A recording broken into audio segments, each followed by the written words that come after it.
में अनन्य भाव से चलने वाले उपासक को हरिवंश महाप्रभु ने 2 छंदों में उपदेश किया कि किसी अन्य देवी देवता ग्रह नक्षत्र आदि की उपासना का आश्रय नहीं लेना चाहिए।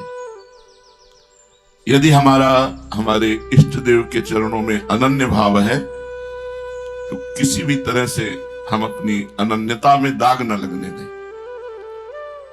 कि हमें कोई पीड़ा हुई, कोई कष्ट हुआ तो हम किसी अन्य अनुष्ठान करवाएं। कोई भाई ज्योतिष शास्त्र के जो मर्मज्ञ जन है उनका कथन है कि जब ग्रह नक्षत्र विपरीत होते हैं तो बड़ा कष्ट और विपत्तियां देते हैं, जब ग्रह नक्षत्र अनुकूल होते हैं तो सुख और संपत्तियां देते हैं। महाप्रभु ने दोनों बातों को वहम बताया। एक वहम बात है, यदि आप भगवान से विमुख हो तो चाहे जितने ग्रह नक्षत्र अनुकूल हो तुम्हारा मंगल नहीं हो सकता।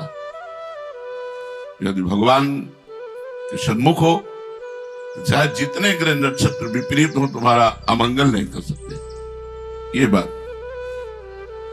2 छंदों में महाप्रभु हरिवंश चंद्र ने वर्णन किया। कहा 12 चंद्र कृत स्थल मंगल बुद्ध विरुद्ध सुरु गुरु बंक यदि दशम भवन भृगुसुत मंद सुकेतु जन्म के अंक अष्टम राहु चतुर्थ दिवामणि तो हरिवंश करत न संक जो पे कृष्ण चरण मन अर्पित तो करी है कहा नवग्रह रंक जो पे कृष्ण चरण मन अर्पित तो। महाप्रभु कह रहे हैं कि जैसे ज्योतिष शास्त्र में जन्म कुंडली बनाई जाती है, अब कुंडली में 12वें में चंद्रमा है, 12 माने 12वें में चंद्रमा है। ये अपना प्रभाव दिखाते हैं किन पर? जो भगवान की शरण में नहीं है।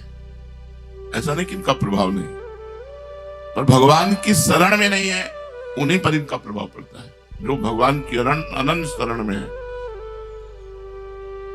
वो स्वामी तुलसीदास जी ने कहा है, शुक्र शनि और राहु केतु सब क्षण में हुई है तेरे चेरो और जानकी नाथ सहाय करे तो कौन बिगाड़ सके नर तेरो।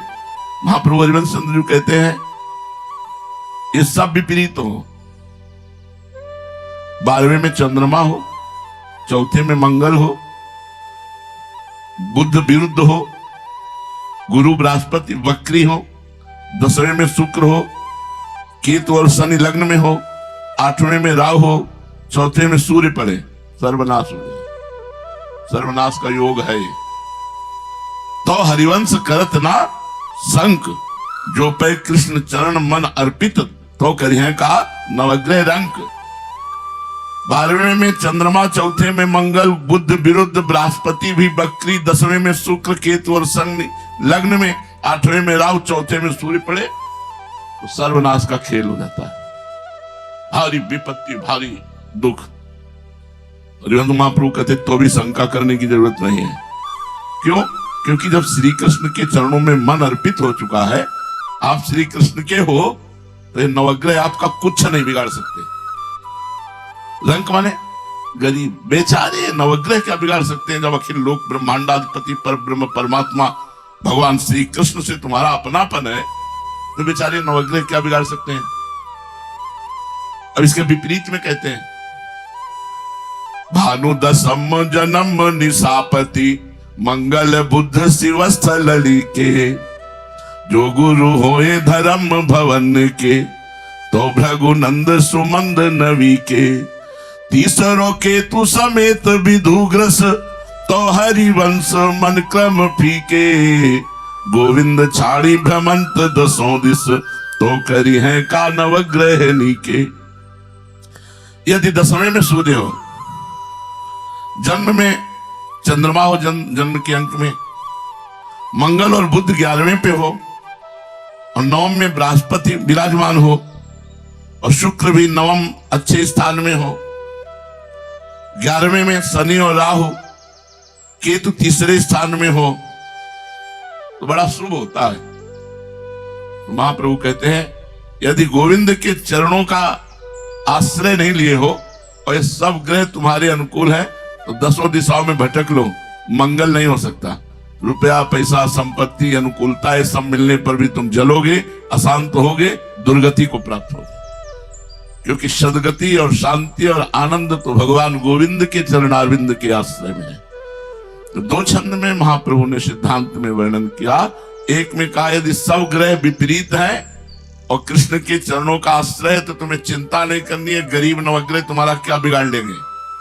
और एक में कहा यदि सब ग्रह अनुकूल हैं और तुम भगवान के विमुख हो, भगवान का भजन नहीं करते तो होश में कुछ ये नहीं बना पाएंगे ग्रह, केवल लौकिक अनुकूलता देकर तुम्हें फंसाकर तुम्हारे जन्म मृत्यु के चक्र में ही डालेंगे, इससे मुक्त नहीं कर सकते हैं। 3वें छंद में बड़ी सावधानी के लिए हरिवंश महाप्रभु कहते हैं कि गुणों के प्रवाह का बड़ा प्रबल प्रभाव होता है। जब सत्वगुण आता है तो अपना प्रभाव दिखाता है, जब रजोगुण आता है तो अपना प्रभाव दिखाता है, जब तमोगुण आता है तो अपना प्रभाव दिखाता है। इस गुण प्रवाह में पड़ करके ही मनुष्य शुभ अशुभ कर्म करता है और शुभ अशुभ कर्म के परिणाम रूप उसे जन्म मृत्यु चक्र में न जाने किन किन योनियों में जाना पड़ता है।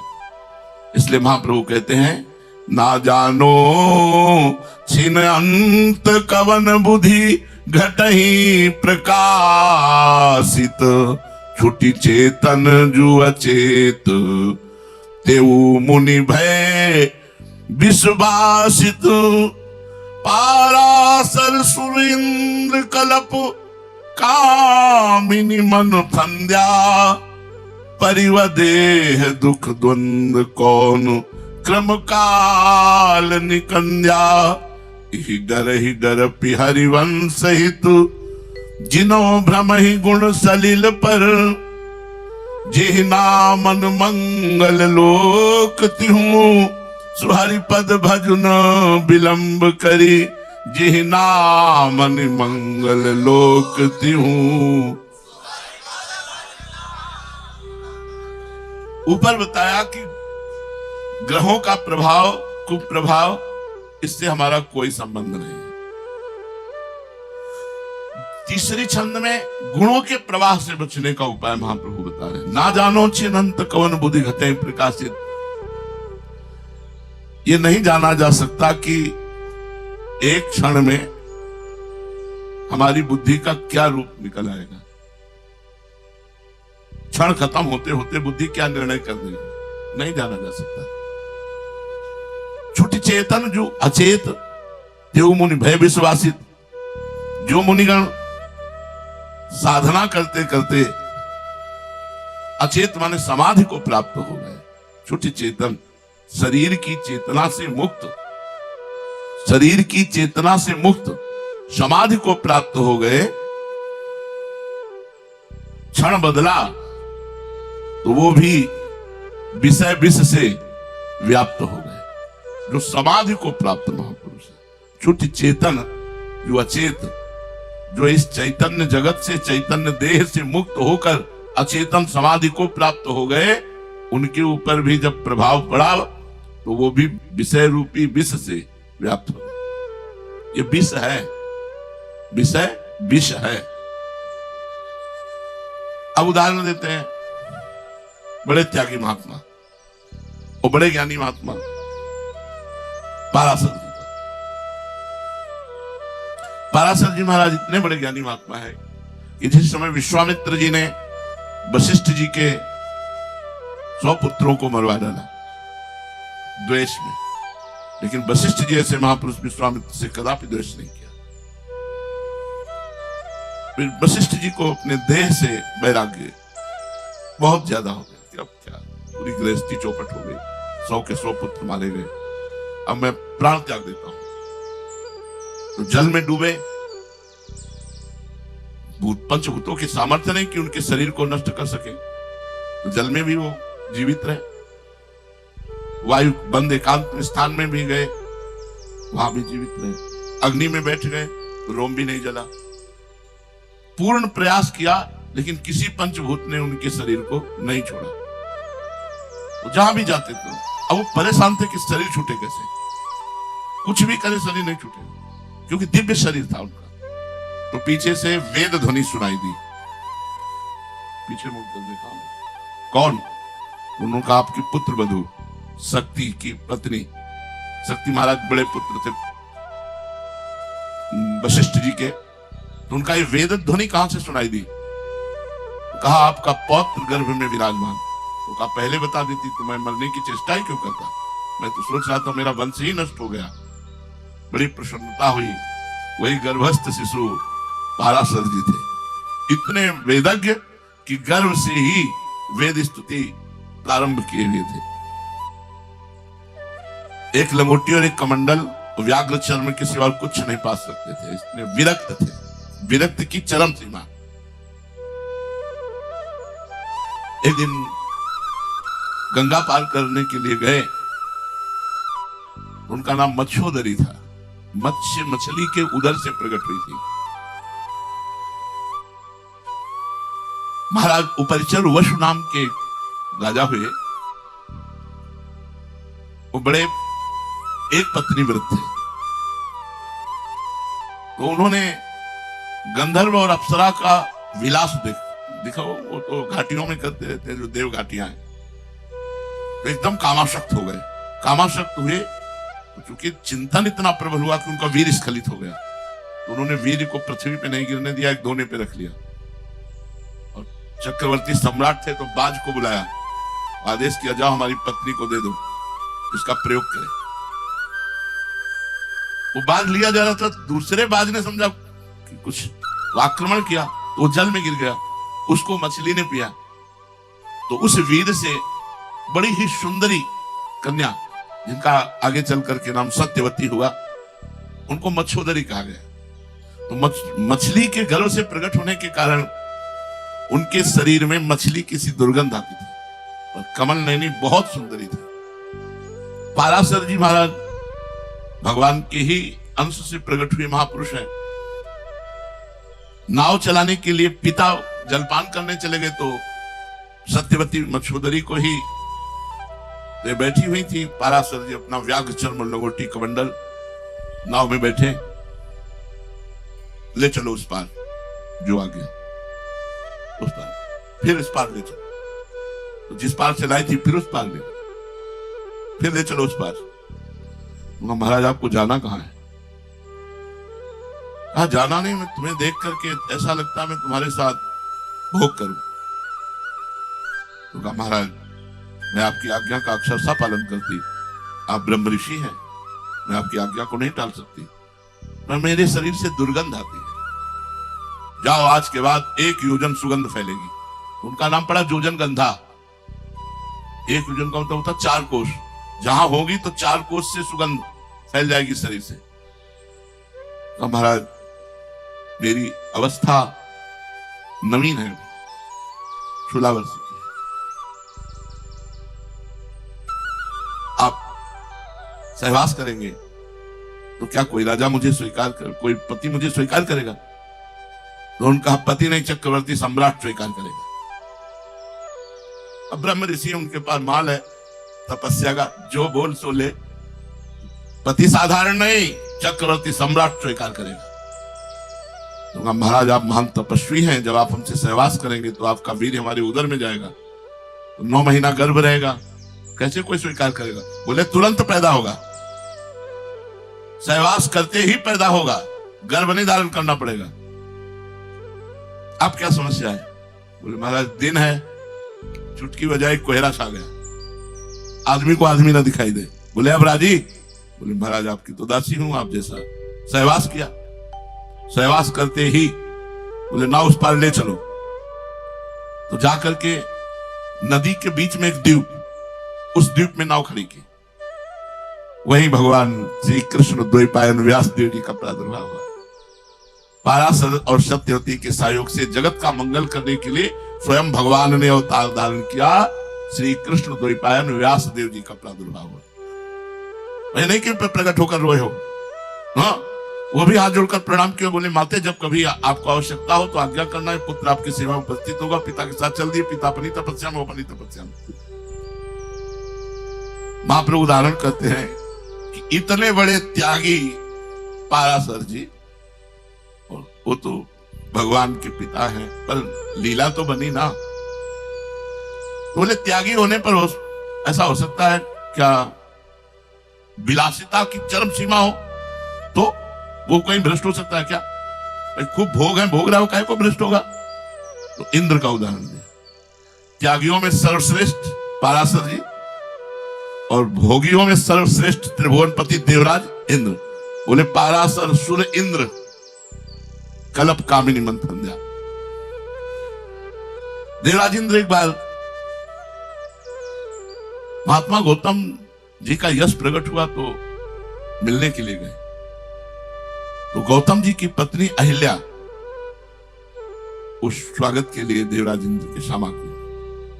जो ही अहिल्या पर दृष्टि पड़ी, देवराज इंद्र तो बावरे बन गए। अप्सराओं का स्वामी है कि एक अप्सरा भेज दे तो बड़े से बड़ा मुनि, ऋषि मुनि भी विचलित हो जाए। ऐसा उर्वशी, रंभा, मेनका एक से एक अप्सराओं का स्वामी है।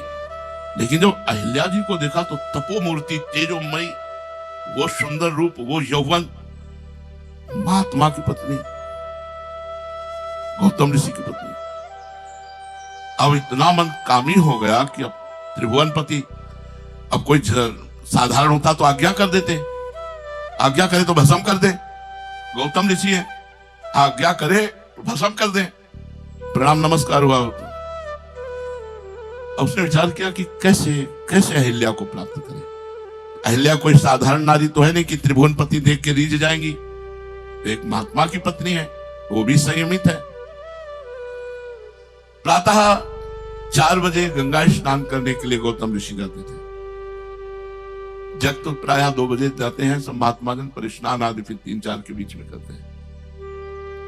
जो ही वो गए सो गौतम ऋषि का रूप धारण किया और वापस वैसे ही स्नान की मुद्रा में वापस। और 2 बजे रात्रि के, वहां उस समय घड़ी थी नहीं, मुर्गा बोला। अब देवराज इंद्र है तो वैसे ही लीला रची। उनको लगा 4 बज गए, आज सो कैसे गए? वो जल्दी से भागे तो इधर ही गौतम ऋषि का रूप रख करके। तो अहिल्या जी ने पूछा आज भगवान वापस कैसे आप आ गए? तुरंत गए और वापस आ गए। तो उनका आज हमारा सहवास करने का मन है। भगवान ऐसा कैसे हो सकता है? ब्रह्म मुहूर्त का समय है और आप इस समय तो ब्रह्म चिंतन में रहते हैं, आपको इस समय सहवास करने की बोले प्रश्न की जरूरत नहीं है। तो गौतम ऋषि के रूप में थे, राजी हो गई। उसने जब वहां गई तो महाराजू ने आवाज की, अभी स्पर्श मत करना, रात्रि का समय है, अपराध लग जाएगा।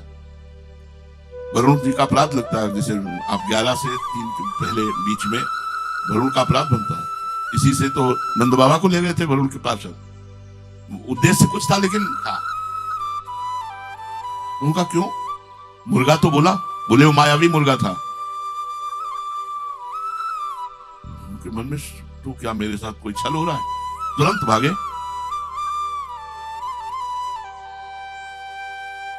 तो ये देवराज इंद्र सहवास करके निकल ही रहे थे गौतम ऋषि के रूप में।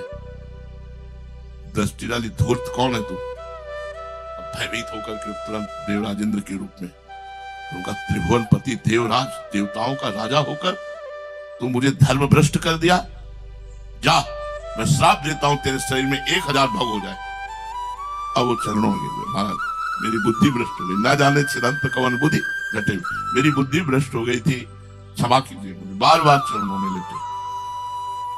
कहा जब भगवान श्री राम के रूप में अवतरित होंगे और जब सब उनके दर्शन के लिए जाएंगे और जब तू भी दर्शन करेगा, ये 1000 भग 1000 नेत्र के रूप में हो जाएंगे, तो तुझे परम लाभ प्राप्त होगा।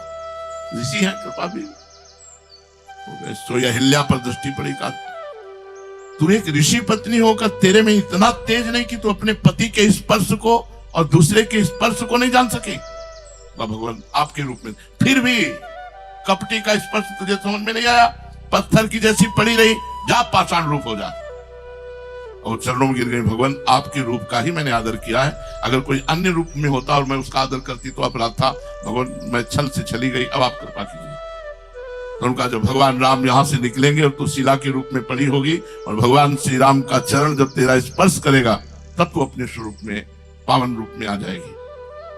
तो महाप्रभु ने दो उदाहरण दिए, एक सबसे बड़ा त्यागी पाराशर जी और एक सबसे बड़ा रागी विषयों का स्वामी भोगी देवराज इंद्र। महाप्रभु कह रहे ना जानो छिन अंत कवन बुद्धि घटई प्रकाशित, छुटी चेतन जो अचेत त्यो मुनि भय विश्वासित, पाराशर सुर इंद्र कलप कामिनी मन फंद्या, परिव देह दुख द्वंद कौन क्रम काल निकंद्या।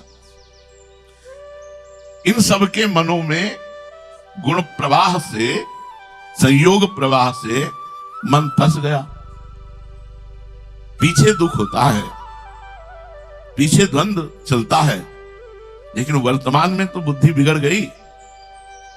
तो भाई काल का और क्रम का छेदन कौन कर सकता है? इसलिए श्री हरिवंश महाप्रभु कहते हैं कि इस भय से डरते रहो। त्रिगुण रूपी माया जल का कहीं प्रवाह तुम्हें बहा न ले जाए। त्रिगुण के प्रवाह में प्रवाहित होकर कहीं भ्रमित ना हो जाओ। इसलिए जिनका नाम तीनों लोकों का मंगल करने वाला है, उन भगवान श्री हरि के चरणों का आश्रय लो और खूब नाम जपो। मामे वे प्रपद्यन्ते माया में ताम तरन्ते, देवी ऐसा गुणमयी मम माया दुरत्या, ये मेरी माया दुरत्य है, इससे अगर पार पाना है तो केवल मेरी शरण में रहो और मेरा स्मरण करते रहो। पदसंख्या छंद चौथा। तू बालक नहीं भर्यो शयानपो, काहे कृष्ण भजत नहीं नीके, अतिव सुमिष्ट तजीव सुर बिनु पै, मन बंधत तंदुल जल फीके, जैसी हरिवंश नरक गति दुर्भर, यम द्वारे कटियत नक छीके, भवज कठिन मुनि जन दुर्लभ, पावत क्यों जू मनुज तन भी के, भवज कठिन।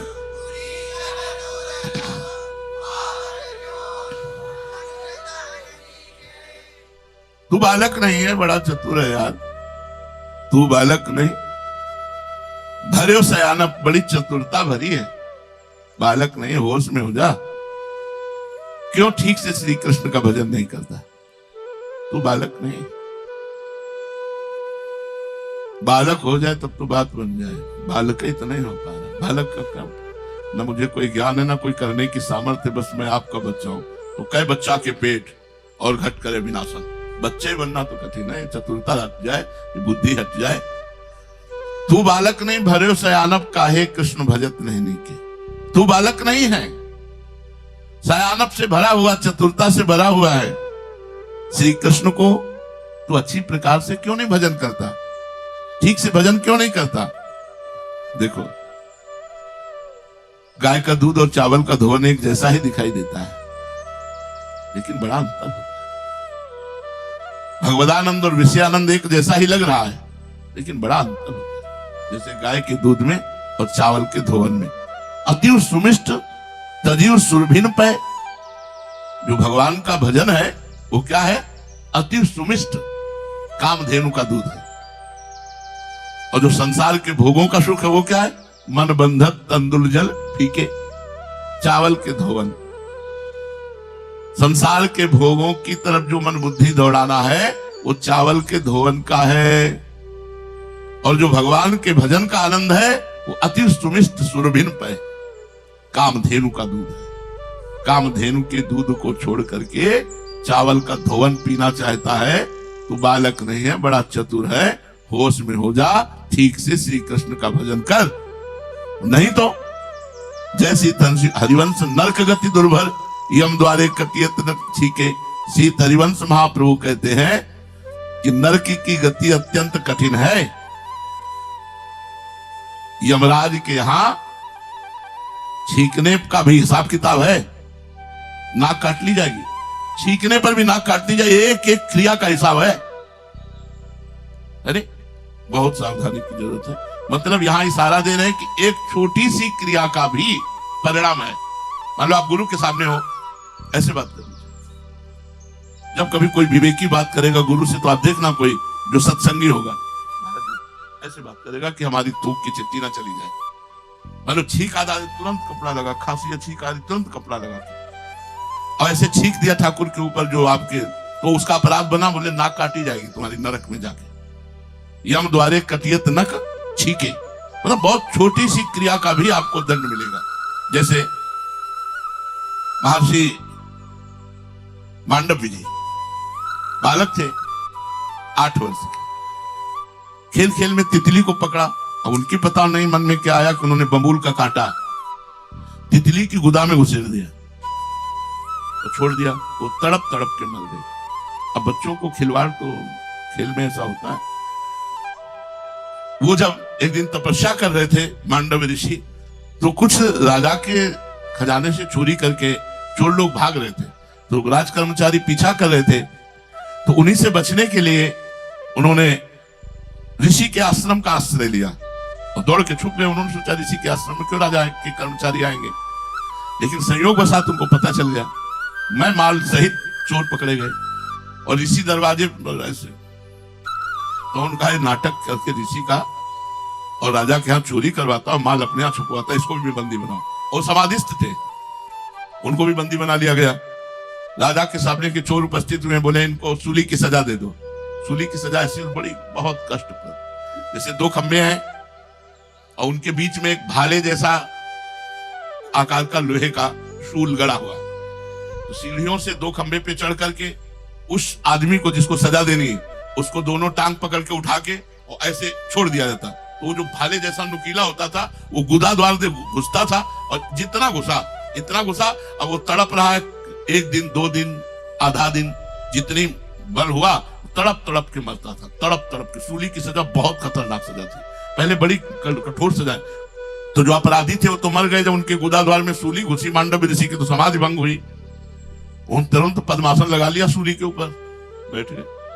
अब दूसरे तीसरे दिन जब अन्य अपराधियों को दंड देने के लिए लाया गया, तो यही देखा समाधि में बैठे हुए भागे, वो भाग करके बताया कोई ऋषि आ गया और धोखे से ऋषि को सजा। ऋषि शब्द सुनते ही राजा के होश उड़ गए, आगे गाय और ब्राह्मणों को करके स्तुति करते हुए नमन किया।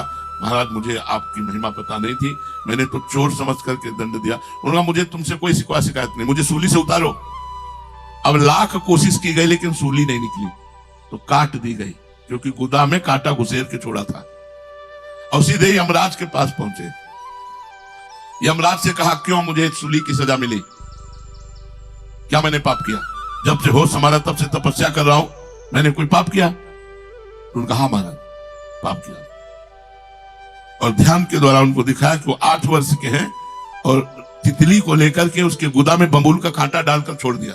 बोले इसका दंड आपको मिला है। उनका तुम धर्मराज हो, 8 वर्ष के बालक को हित का ज्ञान होता है, धर्म का ज्ञान होता है।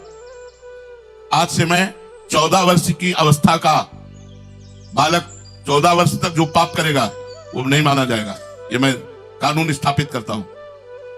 मानना पड़ा धर्मराज जी को। 14 वर्ष मतलब जैसे 10, 11, 12, 13 इसमें कोई पाप बन जाए, पर उसको हमारे जो सबसे बड़ी जेल है उसे नरक कहते हैं।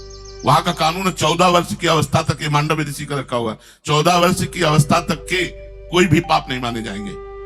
ठीक, इसके बाद बोले उठो सिंहासन से, चलो मैं साथ देता हूं, तुम मृत्यु लोक में जाओ, 100 वर्ष तक जीवित रहो, जिससे तुम्हें पता चले ये भौम नरक है। मृत्यु लोक को भौम नरक कहते, तब तुम्हें पता चलेगा कि मृत्यु लोक में रहना कितना भयावना लगता है। तो उस समय फिर अदमा को वहां का धर्म निर्णय करने के लिए बैठाला, और वही साक्षात धर्मराज विदुर जी के रूप में अवतरित हुए। धर्मराज के अंश से युधिष्ठिर प्रकट हुए, लेकिन मूर्तिमान धर्मराज विदुर जी के रूप में प्रकट हुए। तो ऐसे ब्रह्म ऋषि के भी माफ नहीं किया गया, उन्हें सूली की सजा। तो हरिवंश महाप्रभु जैसी हरिवंश नरक गति दुर्भर, यम द्वारे कटियत नक छीके, छीकने पर नाक काट ली जाती है, अर्थात छोटे से भी कर्म का फल प्राप्त होता है। भवज कठिन मुनिजन दुर्लभ, पावत क्यों जो मनुज तन भीके। ये तो विचार कर कि ब्रह्मा जी एवं शिव जी एवं मुनिजन ये सब याचना करते हैं कि मुझे एक बार फिर मनुष्य शरीर मिले और मैं दिव्य भगवान की भक्ति करूं, भजन करूं। आज माने ब्रह्मा, भव माने भगवान शंकर। भव आज कठिन, मुनिजन दुर्लभ। क्या दैन्य होकर के गुप्त रूप से भगवान की भक्ति करना। भगवान शंकर भी चाहते हैं कि ऐसा मुझे मनुष्य शरीर मिले, कोई जाने ना कि शंकर भगवान है और खूब भजन करूं। ब्रह्मा जी भी ऐसा चाहते हैं, बड़े बड़े मुनिजन भी ऐसा चाहते हैं। तू पावत क्यों जो मनुष्य तन भीके, ये तुम्हें भगवान ने कृपा करके भिक्षा में मनुष्य तन दे दिया, भी दोबारा नहीं मिलेगा। इसलिए तू बालक नहीं भर्यो सयानप, काहे कृष्ण भजत नहीं नीके। तू बालक नहीं है, बड़ी चतुरता से भरा हुआ है। तू ठीक से भगवान श्री कृष्ण का भजन कर, रात दिन आठों पैर भजन कर, तभी तू समस्त पापों को काट कर भगवान को प्राप्त होगा। पांचवा पद, इसमें दो प्रकार का श्रृंगारस माना जाता है, संयोग और वियोग। भक्ति रस क्षेत्र में कुछ लोग विरह को अधिक महत्व देते हैं और इसके बिना श्रृंगार रस की पुष्टि असंभव मानते हैं। ये लोग गोपियों को परकिया नायिका मानकर श्री कृष्ण से उनके वियोग का गान करके सुखी होते हैं। वियोग चाहिए। इसके विपरीत कुछ लोग संयोग को श्रृंगार का पूर्ण स्वरूप मानते हैं, जिसमें किशोरी जी सहित अन्य गोपीजनों को स्वकीय नायिका मानकर उनके श्री कृष्ण के साथ मिलन का गान करते हैं। महाप्रभु हरिवंश चंद्र जी ने दोनों को अधूरा कहा है। श्रृंगार रस के परिपाक के लिए संयोग और वियोग दोनों ही चाहिए, लेकिन नष्ट हुए बिना। जैसे वियोग तो अंक स्थिति पितैते कि मैं प्रलापम भामोहने, और संयोग का वर्णन तो है ही। हिताचार्य जी ने इन दो कुंडलियों में चकई और सारस का उदाहरण दिया और अपूर्णता सिद्ध की दोनों की। जब बिछुरत तब होत दुख, मिलते ही हो सिराय, या ही में रस द्वय भय, प्रेम कहो क्यों जाए। प्रेम तो तब माना जाएगा जब तन मन के बिछुरे नहीं और चाह बढ़े दिन रैन, और कबो संजोग न मानही देखे भरी भरी नैन। ऐसो प्रेम न कहूं ध्रुव, है वृंदावन माही, दिन बिच अंतर निमिष को होत जो को होना। महाप्रभु सबसे पहले वर्णन करते हैं,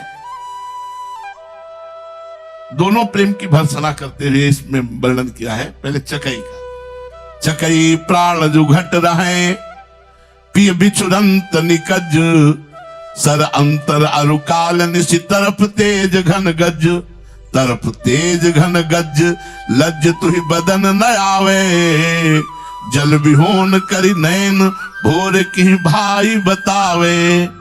जैसे हित हरिवंश विचारी, बाद अस कौन जुबकई, सारस यह संदेह प्राण घट रहे जो चकई।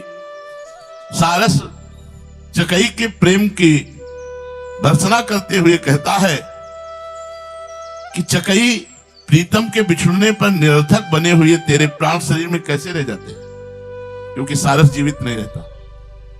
सारस के जोड़े में अगर एक मरा तो दूसरा तुरंत मरेगा।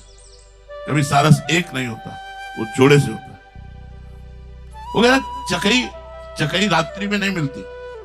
भरत जी के चरित्र में आता है, जब वो भरद्वाज ऋषि के यहां पहुंचते हैं तो संपत्ति रात्रि भरत चकई मुनि खिलवाड़ और एक पिंजड़ा में बंद करके रख दिया गया, मानो चकई और उसके चकवा को भी, पर दोनों अलग ही मुंह किए रहे। जैसे ऐसे ही भरत जी को संपूर्ण भोग सामग्री के बीच में रखा गया, लेकिन भाव अनुसार माने प्रातः हुआ तो रात में चकई चकवा का मिलन नहीं होता। वो सारस कह रही तू प्रेमी है, अपने प्रीतम से बिछुड़कर तू जिंदा है, क्या तेरा प्यार है? और कितना बिछुड़ा ना, कितना सरोवर का अंतर, उस पार चकवा इस पार चकवी।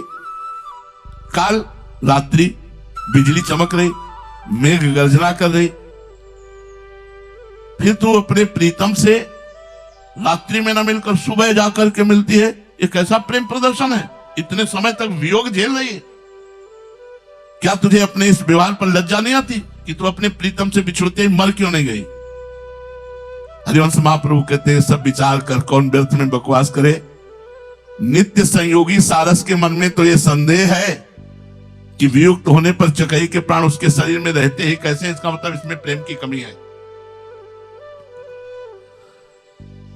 अब चकई सारस को कहती है, सारस सर बिछुरंत को जो पल साहे शरीर, अग्नि अनंग जुति वखे तो जाने पर पीर, तो जाने पर पीर धीर धरि सकहि वज्रतन, मरत सार सही फूटि पुनि न परचो जुलहित मन।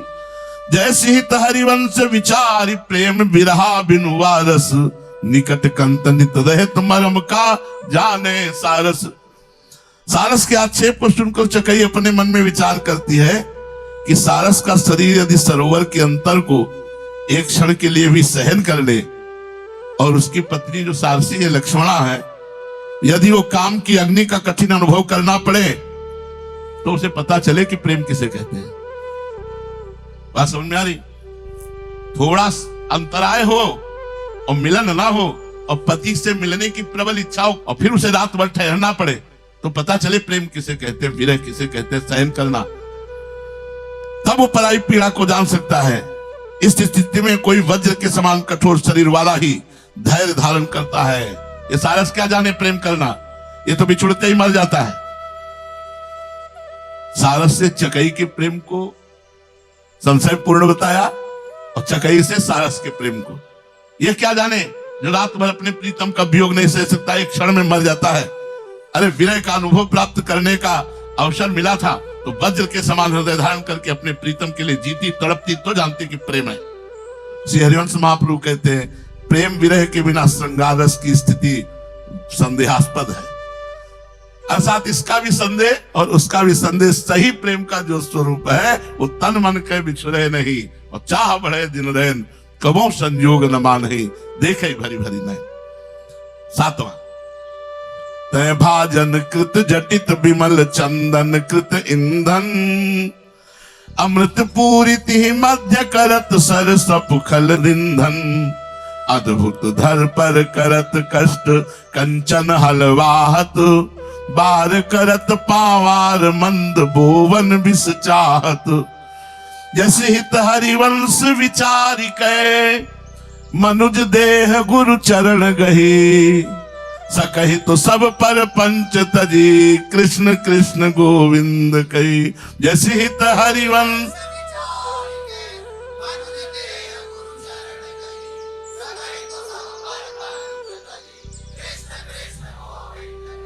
तय भाजन कृत जटित, पात्र कैसा है? बोले रत्न जटित।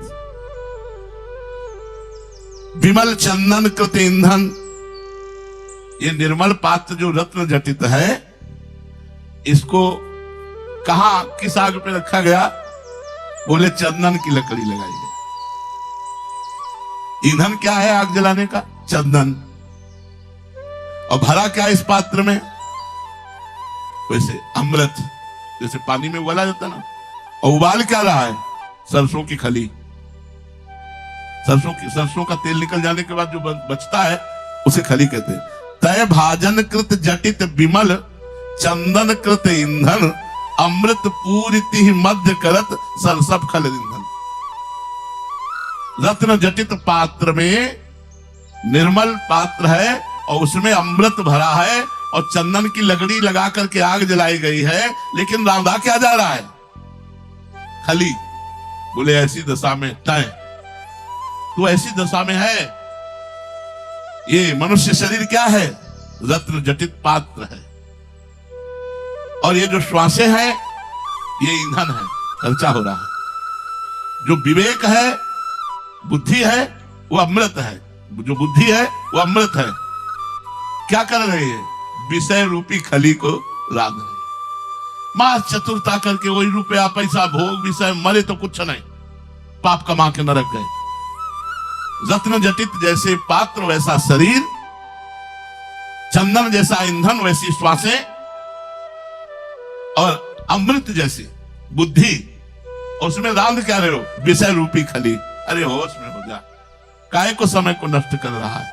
अब दूसरा उदाहरण, अद्भुत धर पर करत कष्ट कंचन हलवाहत, बार करत पावार मंद बोवन विष चाहत। अद्भुत पृथ्वी, बढ़िया भूमि है, सोने का हल है, मूंगे की बाढ़ है, और बोना विष चाहता है। यह अद्भुत पृथ्वी क्या है? ये मनुष्य शरीर से जो चाहो आप कर्म कर सकते हो, जो चाहो बीज बो सकते हो। कंचन का हल क्या है? बुद्धि। भूमि को तैयार करना, क्या उसमें बीज बोना है, ये बुद्धि। और मूंगे की बाढ़, ये श्वास। इतनी सुंदर व्यवस्था, मनुष्य शरीर बुद्धि रूपी हल से जोतना, मूंगे की बाढ़, और वो क्या रहा है? विषय रूपी विष। अरे होश में हो जा। जैसे हरिवंश विचारी कहे, मनुज देह गुरु चरण गही। हरिवंश महाप्रभु कहते हैं कि तू विचार कर, तुझे दुर्लभ मनुष्य शरीर मिला है, तो एक काम कर, तू गुरु जी के चरणों का आश्रय ले ले। और सकही तो सब पर पंच तजी, कृष्ण कृष्ण गोविंद कही। अगर तू कर सकता है तो मेरी बात मान, ये सब प्रपंच छोड़, कृष्ण कृष्ण कृष्ण कृष्ण गोविंद गोविंद गोविंद गोविंद, ऐसा तू भजन कर। संख्या ताते भैया मेरी सो, कृष्ण गुण संचू, कुत्सितवाद विकार ही पर धनु, सुनिशिक मंद परतीय बंचू, मणिगण पुंज ब्रजपति छाड़त, हित हरिवंश कर गही कंचू। पाए जान जगत में सब जन, कपटी कुटिल कलयुग टंचू। इह पर लोक सकल सुख पावत, मेरी सौ कृष्ण गुण संचू। भैया मेरी शिक्षा ध्यान देकर सुनो, बहुत प्यार से बोल रहे। ताते भैया मेरी सौ कृष्ण गुण संचू, सुनो मेरी बात, सब सुखों को तू प्राप्त हो जाएगा। मूर्खता छोड़, मूर्खता के कारण जो तू कार्य कर रहा है, यही तेरी दुर्गति का कारण बनता है। क्या मूर्खता है? बोले मणिगण पुंज ब्रजपति छाड़त, हित हरिवंश कर गई कंचू। मणिगण के पुंज है भगवान श्री कृष्ण, उनके नाम गुण को छोड़ करके तू विषय रूपी कांच बटोर रहा है। इसलिए सुनो, कुत्सित बात, गंदी बातें बोलना बंद करो, घृणित बातें बोलना बंद करो।